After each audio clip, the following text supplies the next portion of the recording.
Apa kabar semuanya? Ketemu lagi dengan gue Alisons di podcast Selepas Senja. Kita ada di episode ke-29 podcast Selepas Senja. Ini agak jauh gitu ya lepas senjanya karena gue juga baru selesai ngerjain kerjaan gue, dan gue dari tadi padahal udah punya pikiran gitu ya. Aduh, gue kalau sampai abis maghrib gitu ya, gue udah bisa nyelesain, gue bisa langsung bikin podcastnya, ataupun bisa sebelum jam 6 gue bisa bikin podcastnya. Ternyata tidak bisa. Manusia hanya bisa berusaha dan berencana, tapi yang kuasa dan semesta alam ini yang menentukan. Ya enggak? Kadang-kadang kita udah punya banyak ya rencana ngatur gitu ya. Rencana ngatur ini, ngatur itu, ngatur segala macem lah. Gue tuh salah satunya orang yang biasanya gitu ya, yang punya banyak perencanaan, tapi kan nggak ada salahnya. Hanya membuat hidup lebih teratur gitu ya. Kadang-kadang ya butuh seperti itu, karena kalau tidak direncanakan ya akhirnya berantakan. Gue ada hal-hal yang tidak gue atur, ada hal-hal yang gue atur. Gimana sih? Ada hal-hal yang gue nggak atur, ada hal-hal yang gue biarkan secara bebas, leluasa terjadi gitu. Jadi ya lumayan mengatur keseimbangan dikala tidak dapat berjalan dengan sesuai apa planning gue. Jadi bisa nggak begitu kecewa banget lah. Kayak sebelum pandemi ini nih ya, gue tuh udah punya banyak rencana, udah punya banyak banget gitu rencana. Tadinya gue pengen liburan gitu ya, pengen ke suatu tempat sama keluarga gue. Dan itu gue tuh udah bikin gue tuh biasanya gitu, kalau pengen liburan ke suatu tempat itu gue atur semuanya, mau ke restoran apa, mau makan apa gitu ya, terus mau tinggal di mana, mau kemana aja. Itu hal-hal seperti itu tuh udah gue rencanakan dan sudah dirancang dengan sangat amat mendetil, termasuk juga dengan biaya-biayanya. Ya sebenarnya sih intinya untuk itu ya, untuk mencari tahu berapa sih budgetnya gitu loh kalau mau melakukan hal tersebut. Nah itu tuh udah ada tuh di kepala gue, dan di catatan gue tuh sudah ada. Udah banyak deh. Itu juga udah gue ajukan ke ke Menteri Keuangan di rumah gue gitu ya. Walaupun sebenarnya kita mengolah barang-barang gitu ya, tapi kan harus ada ACC gitu ya. Dari leadernya tuh udah harus ada lampu hijau atau apa. Nah kita tuh udah setahun ini tuh sudah berencana mengatur jadwal dan segala rupanya. Bahkan itu udah sering kita omongin gitu ya. Masing-masing udah cari, gue mau ngapain, gue mau makan apa, gue mau apa gitu ya. Karena biasanya setiap kali kita pergi, gue juga selalu akan nanya gitu loh, nanya sama anak gue, sama laki gue, kamu ada nggak mau ke satu tempat spesifik atau mau makanan spesifik gitu ya. Dan gue biasanya mengencourage mereka untuk cari tahu tempat itu, dan cari tahu kira-kira apa sih yang menarik buat mereka.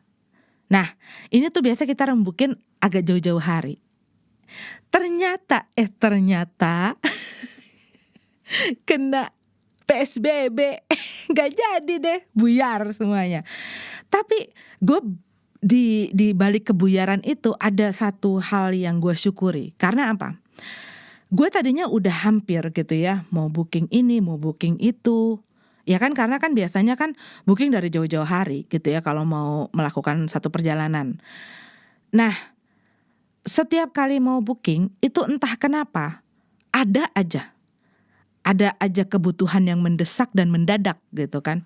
Sampai gue gini, kira-kira sebenarnya boleh gak sih gue pergi gitu. Dalam hati gue tuh kayak gitu. Karena setiap misalnya bulan ini gue mau booking misalnya hotel dulu, atau mau booking transportasinya lah segala macam, itu tuh seperti ada aja gitu loh. Tiba-tiba misalnya anak gue butuh sesuatu gitu ya, Oh ya udah akhirnya, dananya dialirkan ke sana.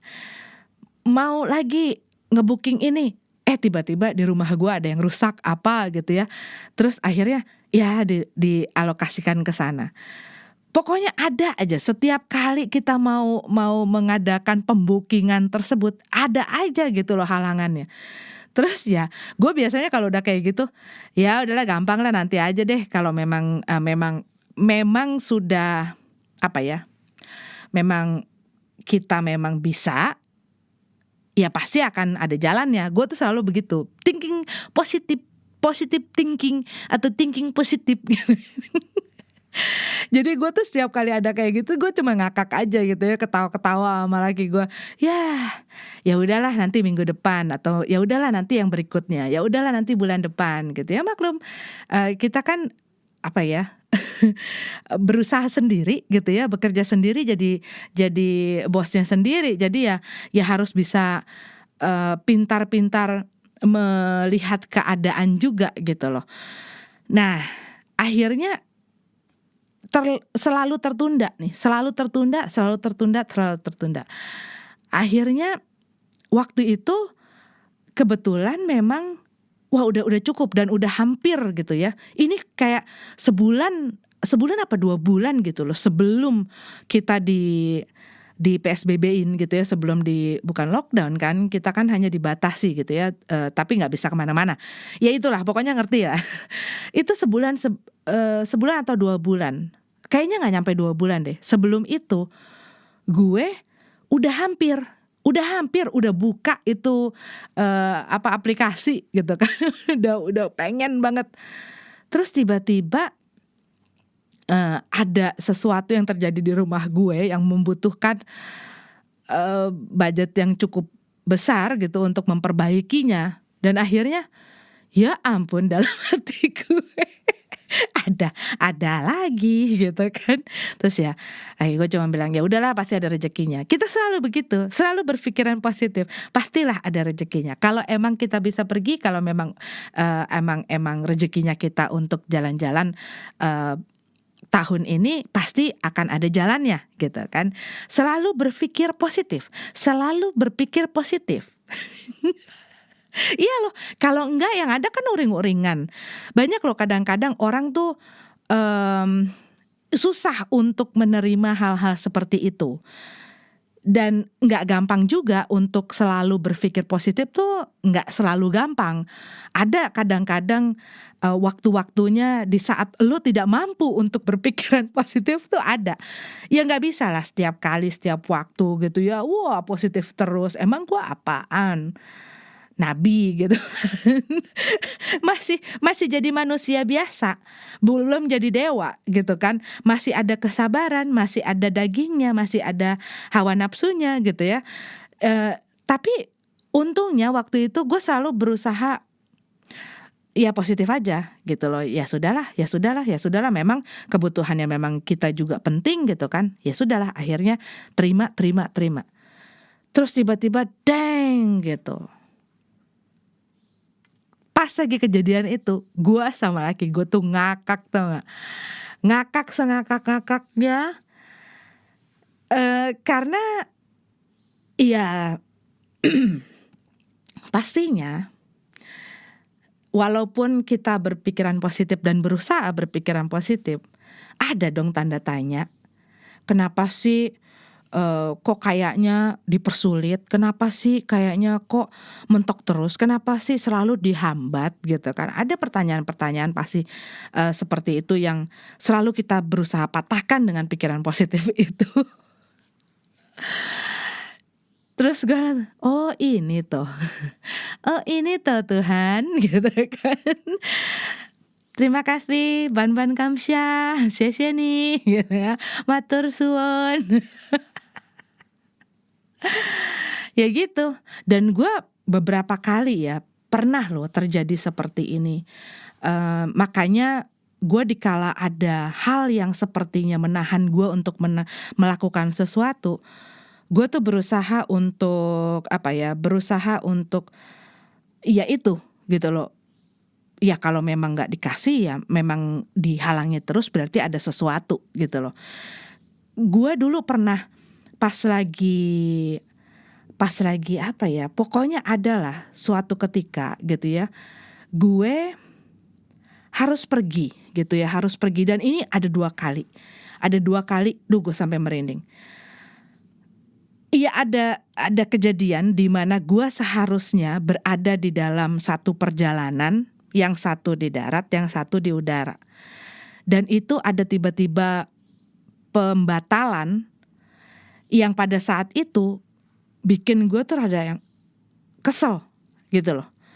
Udah siap-siap, udah segala macam, udah persiapin semuanya, udah kerja ini itu, ya namanya kayak begitu kan kadang-kadang kita eleng, kadang-kadang enggak ya. Kadang-kadang sadar, kadang-kadang enggak. Cuma semakin umur semakin sadar sih gitu loh. Semakin ya. Jangan-jangan memang ada sesuatu gitu ya. Iya, karena ini yang darat beberapa kali malah. Jadi gue tuh harus pergi ke suatu tempat. Terus satu pengalamannya begini. Gue mau pergi, itu ada aja entah rekan kerja gue lah yang bilang dia masih ada ini itu gitu ya. Gue tiba-tiba hilang kunci, gue nggak bisa pergi karena hilang kunci gitu ya. Jadinya harus nyari dan pas sudah mau pergi terus ada sesuatu yang lain, pokoknya ada hambatan, gue lupa apa aja karena itu udah agak lama gitu ya. Ternyata ada tabrakan beruntun di tol yang kira-kira sejam yang lalu dan gue tuh kayak di stalling gitu loh, di stalling untuk tidak pergi. Pas gue ngelihat itu, gue tuh sempat yang gila ya. Kalau sampai tadi gue ngikutin emosi jiwa gue, terus gue ya udahlah gue pakai taksi aja gitu ya, atau enggak ya udahlah gue pakai apa aja gitu loh ke situ, atau gue nggak sabaran dan gue memaksakan diri gue, jadi apa gitu kan ya? Ya termasuk itu, ya pokoknya ada satu insiden lah gitu loh, dan itu gue tuh berasa banget gitu ya. Kayak ditahan untuk tidak pergi. Jadinya bisa terhindar. Dan kadang-kadang ada hal-hal seperti itu di dalam kehidupan kita, ya bukan berarti ya kalau misalnya ada ini ada itu terus kita oh ya sudah mungkin gue tidak seharusnya pergi ya. Kadang-kadang tetap berusaha sebaik-baik mungkin gitu kan. Iya siapa tahu masih bisa dilakonin, tetapi kalau misalnya memang berkali, maksudnya adalah supaya tetap eleng. Kalau gue, kalau laki gue bilang, iya tetap eleng, tetap sadar bahwa ya mungkin kita udah berusaha semaksimal mungkin, tetapi ada saja kendalanya, mungkin ada maksud di balik itu, gitu. Jadi kadang-kadang juga ini ada di dalam masalah kita dalam kehidupan gitu ya. Bisa jadi di saat kita tidak mendapatkan jalan untuk untuk bersama dengan seseorang gitu kan ya. Seringkali kita tuh ngerasa kayak kecewa, ngerasa nggak terima, dan kayaknya ngerasa bahwa hidup ini kok nggak adil banget. Banyak banget orang yang ngerasa hidup ini nggak adil gitu kan. Ya cuman mungkin ada hal-hal yang kita harus hindari dengan adanya kita harus ngelepasin atau harus mengambil jalan yang lain gitu. Dikarenakan bisa jadi dengan dengan memaksakan hubungan dengan orang ini atau menjalani sesuatu yang dipaksakan akhirnya malah jadi masalah. Gue punya teman yang udah tahun lalu sih sebenarnya, tapi dia tuh sempet ya waktu dulu dia udah pacaran udah cukup lama, sekitar 3 tahunan gitu ya dengan seseorang. Dan orang ini memang orang yang gampang marah, orang yang emosinya itu nggak bisa terkontrol gitu ya. Kalau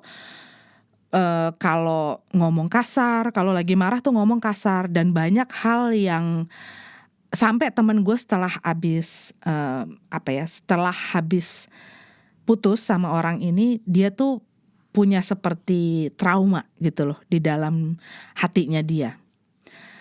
Nah, temen gue waktu dipisah gitu ya, maksudnya waktu harus mau nggak mau mengambil satu keputusan untuk pisah dari orang ini, walaupun dia beberapa kali tuh udah kayak sakau, ngerti nggak? Udah kayak sakau.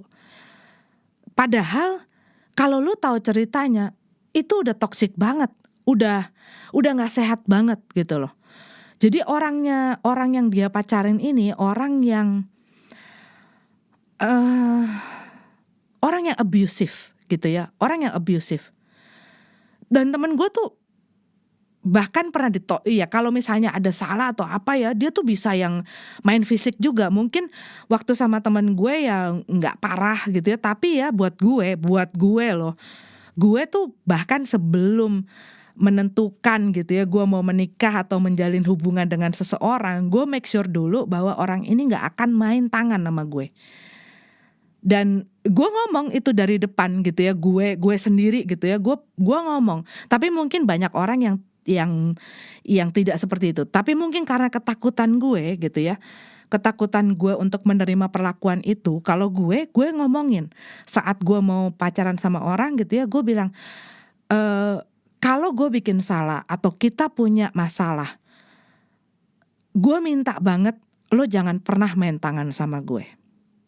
Itu gue minta gitu loh. Gue minta untuk lo lebih baik ngomong sesuatu yang menyakitkan daripada lo main tangan sama gue. Nah, teman gue ini pertama, dia waktu si cowok ini mulai lepas kendali, terus pertamanya noyor gitu ya. Pertama noyor, ditoyor gitu. Gue tuh sampai yang gini, terus perasaan lo gimana? Iya, gue kesel, gue sedih gitu ya. Dia ngerasa kayak ya nggak terima lah, sedih lah, ya pastinya lah gitu kan ya. Tapi abis itu ya dia minta maaf. Dia minta maaf dan berusaha untuk menebus rasa bersalahnya dia karena dia sudah kelewatan batas. Nggak lama kemudian marah lagi, udah mulai nendang gitu. Terus sampai akhirnya suatu hari ditampar gitu kan. Cuman mungkin dikarenakan udah, iya lumayan, mungkin buat beberapa orang 3 tahun itu sudah cukup lama ya. Sudah cukup lama untuk membuat dia terbiasa dengan keadaan tersebut. Kadang-kadang orang menaruh diri di dalam satu situasi yang toksik atau satu situasi yang beracun atau tidak sehat gitu, terutama dalam hubungan gitu ya, dikarenakan ya satu nggak berani, satu nggak punya satu kepercayaan diri gitu ya, takut termasuk nggak berani, dan kadang-kadang dengan berjalannya waktu dia merasa mulai terbiasa gitu loh dengan perlakuan seperti ini. Dan ini yang paling bahaya gitu loh, dampak kemudiannya. Karena kadang-kadang ada orang yang juga dikarenakan trauma masa kecilnya dia, sehingga dia mengulang rantai itu lagi ketika dia berpasangan. Nah, ini teman gue dulunya waktu kecil dia orang tuanya banyak main tangan gitu ya, banyak main tangan, banyak mukul dia, banyak segala macam, sehingga mungkin dia di situ merasa bahwa perlakuan ini adalah tanda sayang. Karena apa? Pembelaan. Waktu orang tuanya mukul, ya makanya kamu kalau misalnya ini ikutin, nurutin dong kata mau gini. Kalau kayak gitu kan aku nggak mukul mama atau papa kan nggak mukul kamu, mama papa kan nggak beginin kamu gitu ya.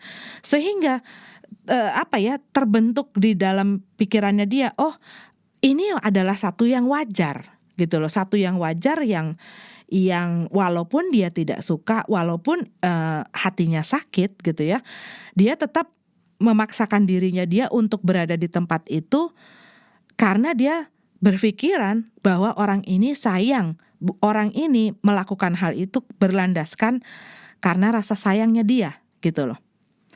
Nah ya udah, dia ada di situ dan berkali-kali gue berusaha gitu karena gue takut banget.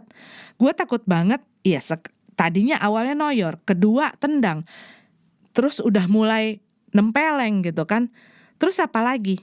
Dan dia tuh di dalam hubungan itu jadi punya seperti orang ketakutan gitu loh. Ketakutan, dia nggak berani ngomong dengan orang yang memang udah temennya dia gitu ya, karena nanti si cowok ini marah gitu kan ya. Dan pokoknya banyak deh. Dia tuh kayak berada di dalam 3 tahun lebih itu hubungan, dia ngerasain ketakutan-ketakutan. Cuman waktu gue bilang, "Lu udah gak sehat deh nih." Gue bukannya mau maksa dia untuk menyudahi hubungannya gitu ya, tetapi adalah untuk bisa speak up gitu loh, untuk bisa membela dirinya. Tetapi dia gak berani, takut, dan tambah lama tambah takut, tambah lama tambah takut. Sampai suatu hari dia disundut. Disundut gitu loh, disundut, jadi dipegang tangannya terus disundutin gitu ya. Gue tuh sampai bilang, "Lu harus lapor loh. Ini udah kekejaman dalam hubungan gitu loh." Maksudnya oke lah lu belum berumah tangga gitu ya, tetapi ini sudah merupakan penganiayaan dan lo berhak untuk mengadukan hal ini. Cuman dia tuh selalu enggak, tapi kasihan. Jadi punya rasa kasihan terus. Jadi abis dia disiksa gitu ya, abis dia disakitin, dia dimaki-maki, dia dijelek-jelekin, dia dibikin malu terhadap dirinya sendiri gitu loh. Kayak lu tuh gak ada harganya, lu tuh bisa kayak gini tuh karena gue. Ya begitu-begitu, lu dengerinnya aja kan kesel. Iya gak? Kesel kan? Kesel. Tapi dia selalu bilang, "Tapi lu tahu gak, dia itu orang satu-satunya peduli sama gue." Gue bilang, "Peduli gak bakal begini ya tuh. Kalau dia benar-benar sayang, benar-benar peduli sama lo, dia gak bakal nyakitin lo." Dan pembelaan dia adalah, dia nyakitin gue karena dia sayang sama gue. Gue tuh sempat kepikiran, kepikiran banget gitu loh. Dan gue berusaha untuk membebaskan dia dari si hubungan ini. Tapi dianya sendiri kan tidak mau lepas. Jadinya sulit gitu ya.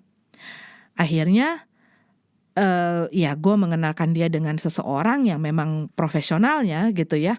Dan ya orang ini banyak membantu dia lah.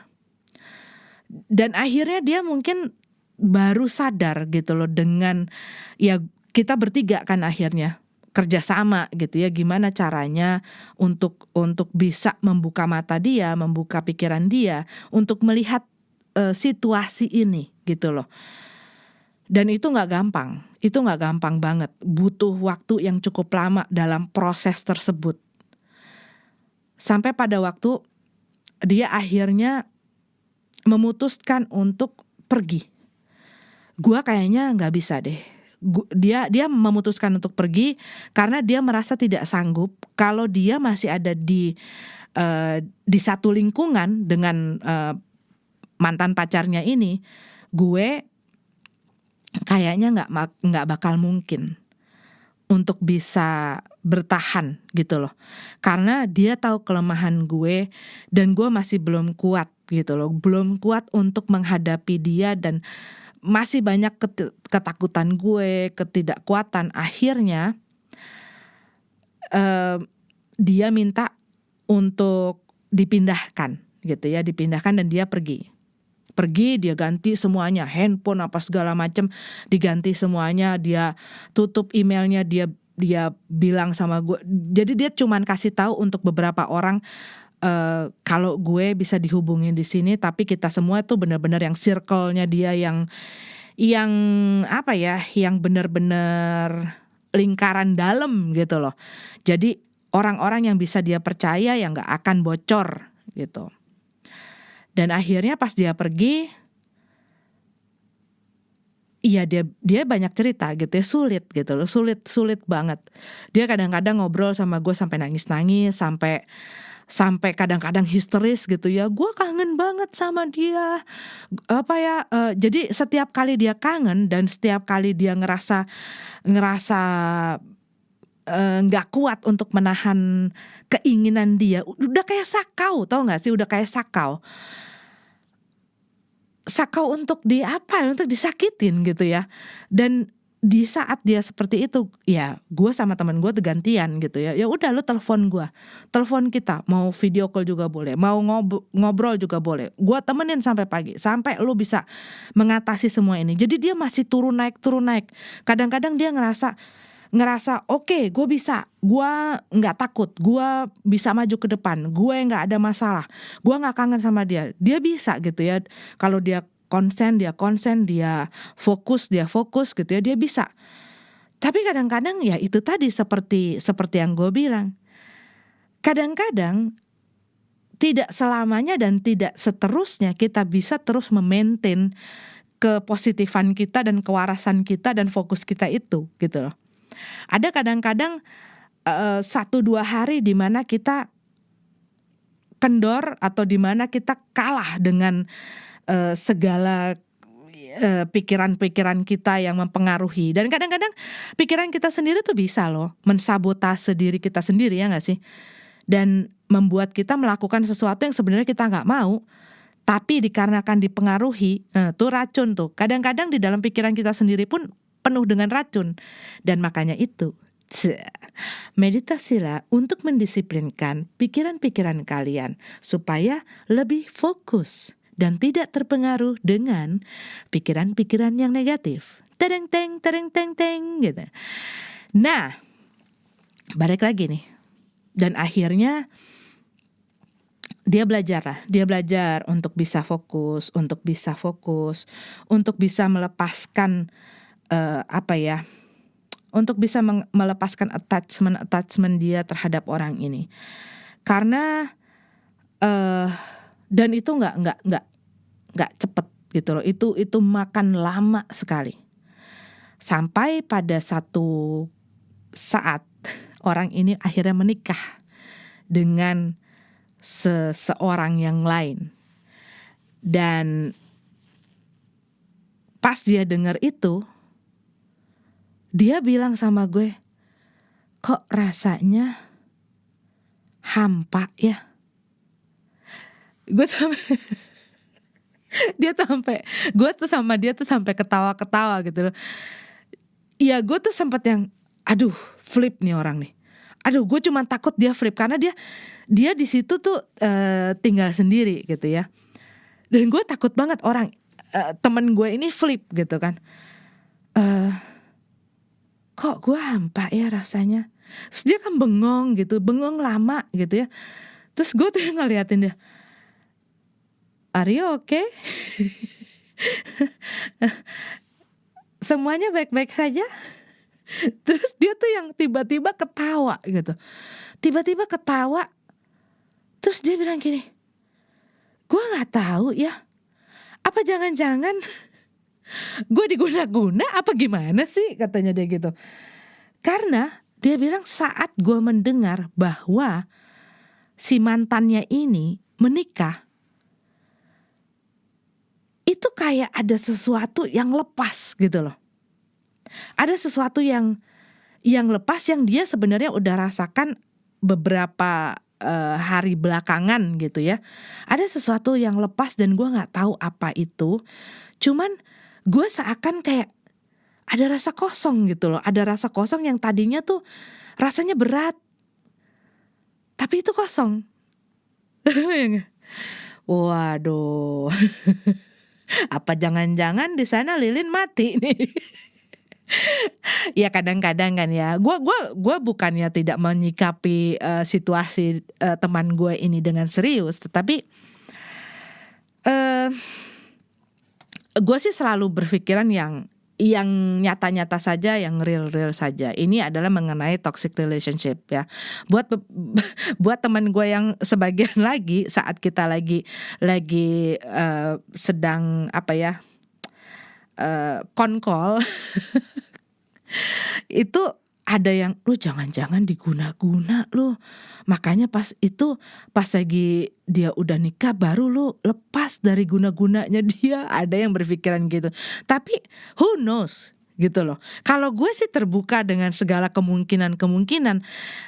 Gue tidak begitu memperdulikan dan tidak begitu apa ya, mikirin soal itu. Gue yang terpenting adalah temen gue udah beres gitu loh, temen gue aman, itu yang gue pentingin gitu loh. Mau itu karena apa, ya bisa jadi masalah-masalahnya banyak, tetapi ke dalam apa ya, masalah kejiwaan dia pun saat dia berada di dalam hubungan sama si mantannya ini juga kan banyak mempengaruhi, banyak melukai dia, nggak cuman jasmani tapi juga rohaninya.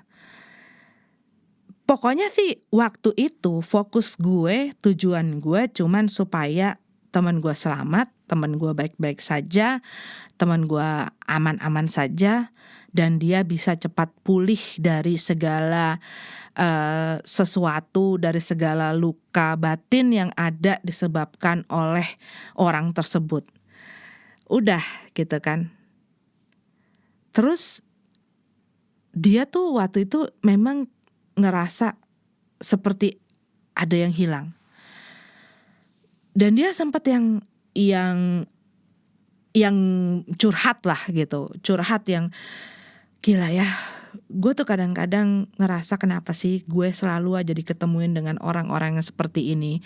Orang-orang yang menindas gue. Memang cerita dia kurang lebih sama, cuman yang paling parah ini yang terakhir gitu ya. Yang sebelum-sebelumnya juga dimanfaatkan lah, kurang lebih ceritanya kurang lebih sama, cuman warnanya aja beda-beda gitu ya. Tapi ya kalau dibilang ya orang-orang yang tahu kelemahan dia dan tahu cara mempergunakan, cara memanipulasi temen gue ini gitu loh. Dan dia tuh sempat yang gila ya, gue tuh dari dulu ketemu orang yang begini-begini terus, nggak adil ya hidup ini, nggak adil ya hidup ini gitu kan ya. Kok kayaknya gue tuh apa ya, nggak bisa bertemu dengan orang yang benar, orang yang bisa mengasihi gue, menyayangi gue gitu kan ya. Dan ya itu kadang-kadang tanpa kita sadari gitu, waktu saat kita bertumbuh berkembang, waktu kecil, kadang-kadang peran orang tua dan cara bagaimana kita terbentuk itu banyak mengambil bagian atau peran dalam kehidupan kita di kemudian hari. Terutama banyak terjadi sekarang ini ya di dalam hubungan-hubungan dengan di dalam hubungan percintaan dan lain sebagainya gitu ya, dimana orang kadang-kadang memaklumi satu perlakuan yang sebenarnya tidak sepatutnya dia terima dikarenakan hal-hal yang dia lihat waktu kecil, hal-hal yang menjadi bagian dia lah dalam perkembangannya waktu kecil gitu. Dan kadang-kadang banyak orang tua yang mungkin merasa ini kan nggak apa-apa gitu ya, segitu saja. Nah ini nih, gua waktu itu sempet ya, ada orang kenalan gue, kok orang sih, ya iyalah orang, tapi ada kenalan gue gitu ya, dia terkena stres yang sampai bikin dia bener-bener apa sih, kayak mental breakdown gitu ya. Jadi ke-trigger sesuatu, dia sampai kejang gitu loh. Kejang karena ya mungkin terlalu banyak hal yang dipendam sama dia dan tidak ada saluran untuk bicara, tidak ada teman untuk sharing, dan dia terbiasa menelan sendiri. Dan kadang-kadang gak semua orang itu ketahanannya dia sama. Dan kadang-kadang sering kali gitu ya, orang tuh alah kayak begitu aja lemah banget sih, gua dong. Nah sering gak lo denger hal itu? Banyak loh hal-hal itu tuh terjadi. Di saat kita kadang-kadang ya cerita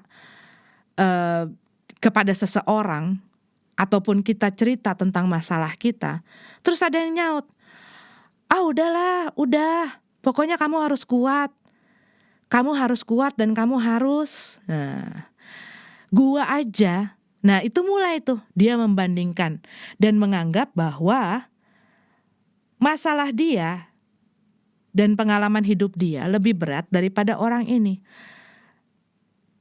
Padahal setiap orang itu apa ya, masing-masing gitu ya, ketahanan dia ataupun dampak dari pengalaman tertentu itu tidak akan sama. Dan kadang-kadang orang meremehkan hal-hal tersebut. Gua waktu ini kenalan gua ini breakdown gitu ya, itu bahkan ada yang ngomong, "Kok bisa sih? Kayak nggak punya Tuhan aja." Ini masalah bukan sama Tuhan gitu loh. Dan mungkin dikarenakan berhadapan dengan orang-orang yang menyepelekan dan menganggap bahwa kalau lo misalnya stres, kalau lo misalnya sampai depresi, kalau lo misalnya merasa tertekan, kalau lo misalnya sampai seperti ini, saat ada satu pressure itu tandanya lo tidak mempunyai iman yang kuat ataupun lo kurang teguh beragama atau kurang kuat beragama. Dan hal-hal itu yang seringnya memperparah gitu loh, memperparah satu keadaan. Karena apa? Kadang-kadang orang punya depresi, orang punya stres dan lain sebagainya, gangguan di dalam kejiwaannya dia gitu ya, yang sebenarnya perlu untuk disembuhkan, tetapi malah disodorin hal-hal mengenai agama. Bukan salah, tetapi bukan itu caranya untuk memulihkan orang tersebut. Ya dia harus bertemu dengan orang yang profesional di dalam bidang itu.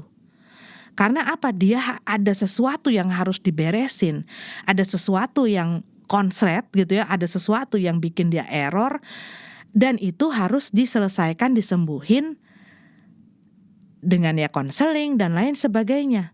Cuman seringnya hal-hal seperti ini selalu disangkut-sangkutkan dengan masalah keyakinan dan ketekunan dalam beragama. Tuh, melenceng jauh nggak gua? Atau mungkin masih ada sangkutannya, mudah-mudahan masih ada sangkutannya sih ya. Dan itu yang gue lihat yang menyedihkan gitu loh kadang-kadang. Bukan berarti agama itu salah, tidak gitu ya.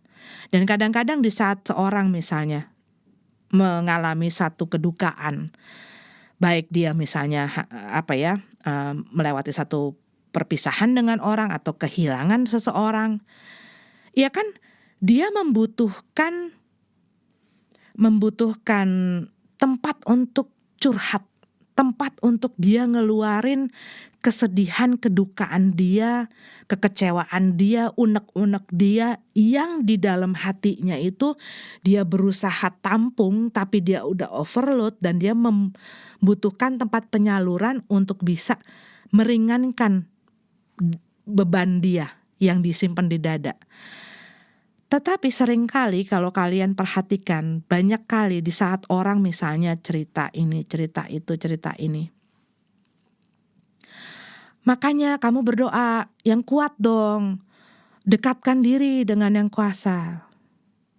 Dan akhirnya orang itu di saat baru keluar 2-3 kalimat akhirnya mingkem lagi. Dan akhirnya dia memendam perasaan kesedihan dia, kekecewaan dia, unek-unek dia ya seorang diri. Karena setiap kali dia buka mulut, orang selalu nyumpelin dia dengan hal-hal yang bersangkutan dengan agama gitu ya. Udahlah, waktu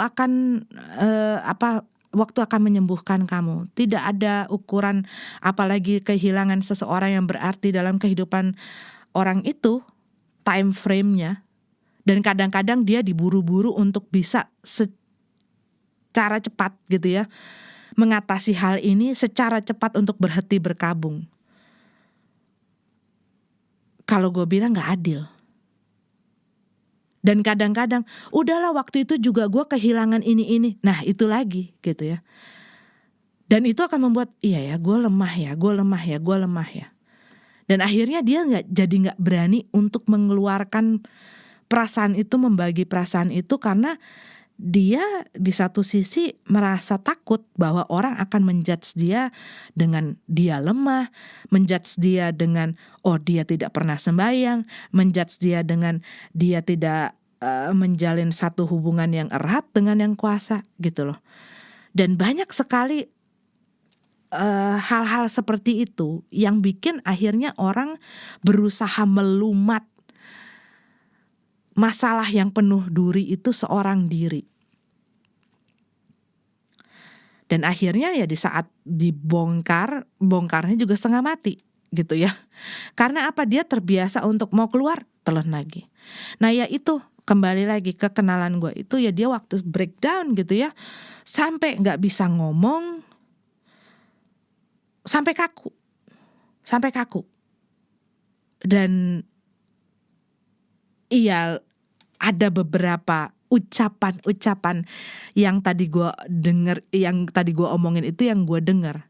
Dan saat itu ya mau gak mau gue harus, bukan harus ya, merasa perlu meluruskan gitu loh. Karena gue selama ini orangnya sebenarnya nggak suka adanya percecokan.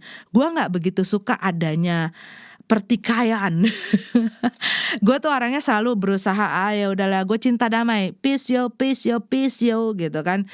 Tetapi kadang-kadang orang-orang seperti ini orang-orang yang tidak pernah dibela. Dan gue ngerasa gila, kejam banget ya di saat gue mengerti sesuatu dan gue tidak berusaha untuk speak up gitu loh. Karena mungkin mereka tidak punya satu kekuatan untuk speak up gitu ya. Dan akhirnya saat itu walaupun orang-orang ini adalah orang-orang yang lebih tua daripada gue, tapi kan bukan berarti ya misalnya mau menjelaskan sesuatu harus dengan tone tinggi atau dengan mencak-mencak atau dengan marah-marah. Ya gue cuma bilang, enggak semuanya harus disangkutkan dengan masalah ketuhanan. Berempati kayaknya lebih baik. Itu lebih bisa meringankan, itu lebih bisa mendatangkan kebaikan dibanding dengan menjudge seseorang. Dan seringkali kita melihat banyak sekali orang-orang zaman sekarang yang dengan mudah, dengan gampang, tanpa melihat latar belakang seseorang, melemparkan atau melontarkan hal-hal semacam itu yang membuat orang lain makin terpuruk dan makin sakit dan makin jatuh gitu loh. Dan kadang-kadang hal itu dia keluarkan hanya karena dia ya opini sesaat tanpa memikirkan efek jangka panjangnya. Karena kata-kata itu ya itu stick and stone gitu ya. Kata-kata itu bisa mematahkan, bisa merusak seseorang loh. Walaupun mungkin diucapkan dengan tidak ada tujuan seperti itu. Itu bisa bikin orang jadi punya insecurities. Saat orang gak punya insecurities, kadang-kadang dia jadi gak percaya diri. Dia jadi tidak melihat ada sesuatu di dalam dirinya yang ya banyaklah hal-hal seperti itu gitu loh. Kadang-kadang ada yang sampai bunuh diri. Kadang-kadang ada yang sampai melukai diri sendiri. Dikarenakan apa? Karena opini-opini mulutnya orang-orang yang asal nyeblak tanpa mikir. Kadang-kadang kalau lu lihat gitu ya, orang ngomong A, ngomong B, ngomong C tanpa pikir panjang, dan abis itu mereka berkelana lagi dengan urusan mereka dan ngomong lagi. Tapi orang yang kena ini loh, efeknya buat mereka itu panjang. Kadang-kadang ada yang seperti itu. Dan kalau ada yang punya pikiran, lemah banget sih kayak begitu aja gak bisa. Ya karena kamu tidak, ya ketahanan orang balik lagi gitu loh. Mental orang beda-beda. Ada yang mentalnya tebel, kuat gitu ya. Karena pun dia punya sistemnya, dia juga kuat. Keluarga dia, orang-orang yang mendukung dia sehingga dia kuat gitu ya. Tapi ada orang yang memang tidak punya tidak punya support system itu gitu loh. Dan saat dia kena deng gitu ya, dia langsung ambruk. Ada orang yang seperti itu. Dan kita nggak bisa gitu loh ngebandingin kayak beginian. Maaf ya, baru kerja dan ketemu berapa klien, jadinya agak terbawa emosi gitu.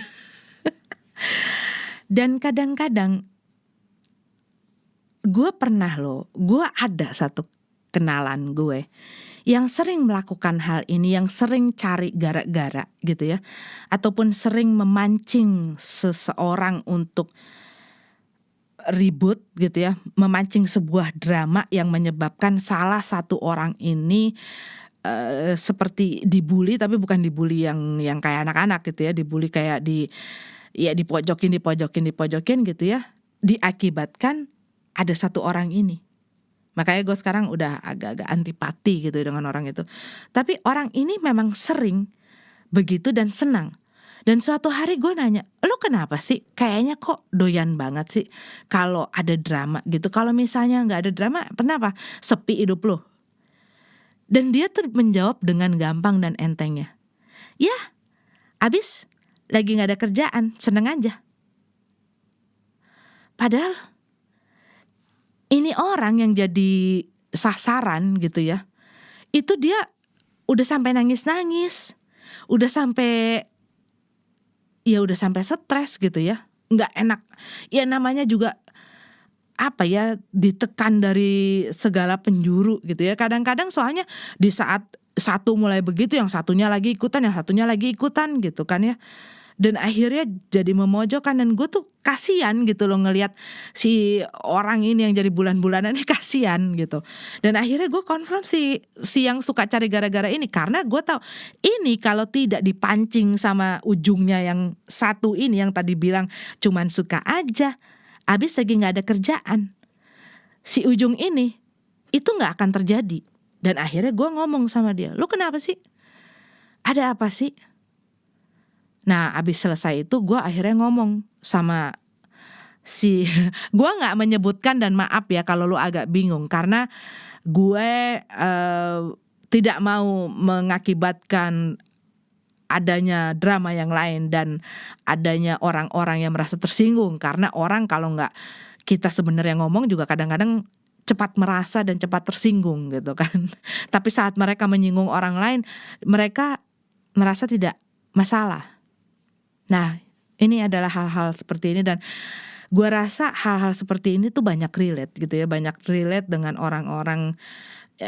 Buat kalian juga mungkin yang mendengar, mungkin tidak terjadi sama kalian, tapi mungkin kalian kenal dengan orang-orang seperti ini gitu. Dan banyak sekali loh zaman sekarang, apalagi zaman sekarang gak usah kelihatan muka kan, bikin akun bodong terus ikut-ikutan deh gitu kan. Hal-hal yang seperti itu yang kadang-kadang bisa melukai seseorang, luka yang tidak terlihat tetapi dalam membekas di dalam diri seseorang, dan itu dampaknya lebih berbahaya gitu loh. Maaf kalau selepas senja kali ini agak-agak gimana gitu ya, kurang begitu ceria, kurang begitu ya, gue kayaknya masih terpengaruh dengan hawa-hawa tadi gue habis kerja seharian, karena gue banyak ini kerja sama klien gue, dan ya banyak nyelesain readingan gitu ya, jadi banyak menyerap energi-energi yang juga orang-orang yang bermasalah. Jadi ya begitulah. Dan gue harap ya dengan lo mendengar ini, ya mungkin kalian jadi bisa juga mengantisipasi dan menjaga orang-orang terkasih kalian kalau mereka terkena atau diperlakukan secara tidak semena-mena oleh orang lain. Begitu. Oke lah, sampai di sini saja podcast Selepas Senja, sudah mau masuk ke menit ke-50. Terima kasih buat kalian semua yang udah dengerin gue, yang udah support gue, udah support podcast ini. Gue tetap semangat, dan ini gue berusaha menepati janji gue bahwa setiap minggu hari Jumat gue akan post gitu ya. Dan walaupun agak telat, ya setidaknya gue tetap posting.